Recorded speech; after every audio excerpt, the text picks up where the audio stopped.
আসসালামু আলাইকুম, সকলকে আমন্ত্রণ আনন্দ টিভি সংবাদে। আপনাদের সঙ্গে আছি আমি সুমাইয়া আজাদ। সোমবার রাতে ব্রাহ্মণবাড়িয়ার বাঞ্চারামপুরে 2 স্কুল শিক্ষার্থী হত্যার ঘটনায় এখনও গ্রেফতার হয়নি কেউ। তবে ঘটনার পর পুলিশের 3টি টিম সন্দেহভাজন হত্যাকারীদের ধরতে অভিযান চালিয়ে যাচ্ছে বিভিন্ন স্থানে। ঘটনার পর থেকে নিহতদের মামা বাদল মিয়া পলাতক রয়েছে। পুলিশ বলেছে, বাদলকে আটক করা গেলে বের হয়ে আসবে হত্যার প্রকৃত রহস্য। ঢাকা চট্টগ্রাম মহাসড়কের পাশে ময়লা আবর্জনা ও পোস্টার সরিয়ে ফেলার নির্দেশ দিয়েছেন সড়ক জনপথ ও সেতুমন্ত্রী ওবায়দুল কাদের। তিনি মঙ্গলবার কুমিল্লায় সড়ক ও জনপথ অধিদপ্তরের কুমিল্লা জোনের উন্নয়ন প্রকল্পসমূহের অগ্রগতি পর্যালোচনা সংক্রান্ত ভিডিও কনফারেন্সে নির্দেশনা দিয়েছেন। এ সময় তিনি গণপরিবহনের স্বাস্থ্যবিধি মেনে চলাচল করার জন্য সবার প্রতি আহ্বান জানান।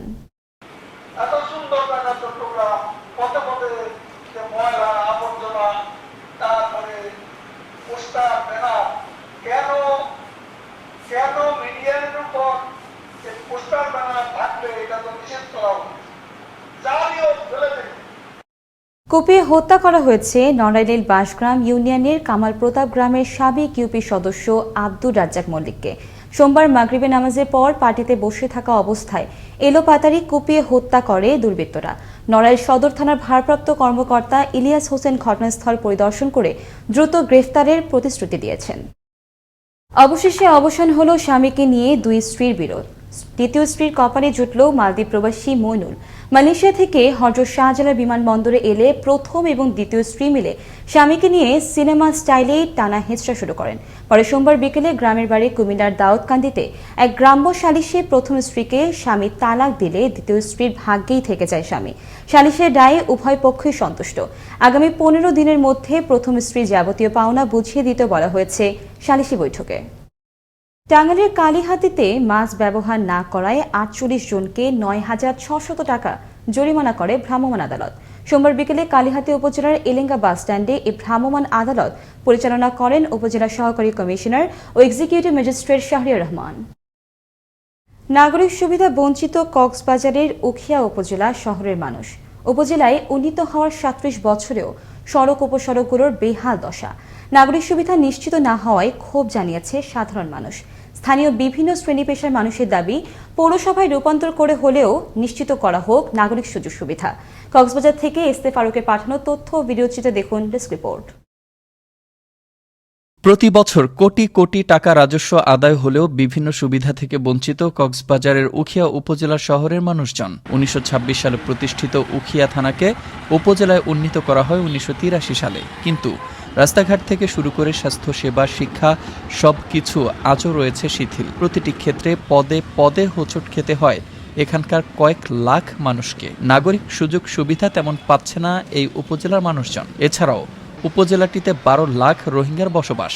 রোহিঙ্গাদের নানাবিধ সুবিধার্থে ক্যাম্পে কর্মরত রয়েছেন 152টি দেশি বিদেশি এনজিওর লক্ষাধিক কর্মচারী। এই উপজেলাটি পৌরসভায় উন্নীত হলে কমবে স্থানীয়দের দুর্ভোগ, নিশ্চিত হবে উন্নয়ন ও নাগরিক সেবা, এমনটাই জানালেন স্থানীয়রা। যদি পৌরসভায় রূপান্তরিত হয় তাহলে উখিয়ার রাস্তাঘাটের উন্নয়ন হবে এবং মানুষের জীবনযাত্রার মান বেড়ে যাবে বলে আমি মনে করি। আশা করি উনি প্রধানমন্ত্রী আমাদের নাগরিকদের দিকে বিবেচনা করে উখিয়াকে পৌরসভা বাস্তবায়ন করার জন্য সার্বিক সহযোগিতা করবে। এখানে উখিয়া সদরে পরিপূর্ণভাবে মানুষ চলাফেরার মতো এবং বসবাস করার মতো পরিপূর্ণ হয়েছে। এই জন্য উখিয়া সদর আমি মনে করি পৌরসভা করাটা সময়ের দাবি। পৌরসভা বাস্তবায়িত হলে নাগরিক সুবিধা বৃদ্ধি পাবে, অবকাঠামোর হবে উন্নয়ন, এমনটাই জানালেন এই শিক্ষাবিদ। কি একটা অবহেলিত এলাকা, এই এলাকায় পৌরসভা বাস্তবায়ন হলে যে আমাদের যে জলাবদ্ধতা এটা নিরসন হবে, ড্রেনেজ সিস্টেমের উন্নয়ন ঘটবে, রাস্তাঘাটের উন্নয়ন ঘটবে, তারপরে আপনার শিক্ষা খাতে, চিকিৎসা খাতে পৌরসভার মতো করে এখানে উন্নয়ন হবে।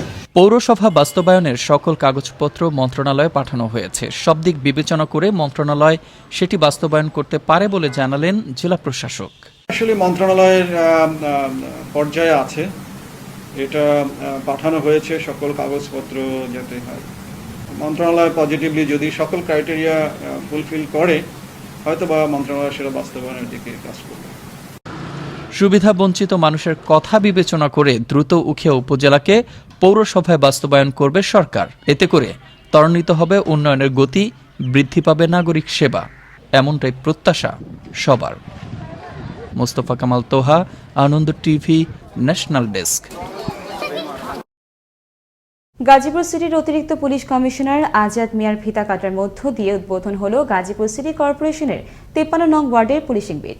এ সময় উপস্থিত ছিলেন উপ পুলিশ কমিশনার ইলতুৎমিস, সহকারী পুলিশ কমিশনার টঙ্গী জোন ফকির আশরাফ, টঙ্গী পশ্চিম থানার অফিসার ইনচার্জ এমদাদুল হক সহ ঊর্ধ্বতন কর্মকর্তারা। লক্ষ্মীপুরে পুলিশ বাহিনীকে গণমুখী ও জনবান্ধব করার জন্য লক্ষ্মীপুরের রায়পুরে উদ্বোধন করা হলো বিট পুলিশিং কার্যক্রমের। উদ্বোধনী অনুষ্ঠানে প্রধান অতিথি হিসেবে উপস্থিত ছিলেন সহকারী পুলিশ সুপার স্পিনা রানী প্রামাণিক, রায়পুর থানার অফিসার ইনচার্জ আব্দুল জলিল সহ এলাকার গণ্যমান্য ব্যক্তিবর্গ। এই ছিল এখনকার মতো। আনন্দ টিভির সংবাদ দেখুন প্রতিদিন বিকেল 5:30 এবং রাত 9:30। করোনা থেকে আপনি এবং আপনার পরিবারকে সুরক্ষিত রাখতে স্বাস্থ্যবিধি মেনে চলুন। আনন্দ টিভির সঙ্গে থাকার জন্য সকলকে ধন্যবাদ।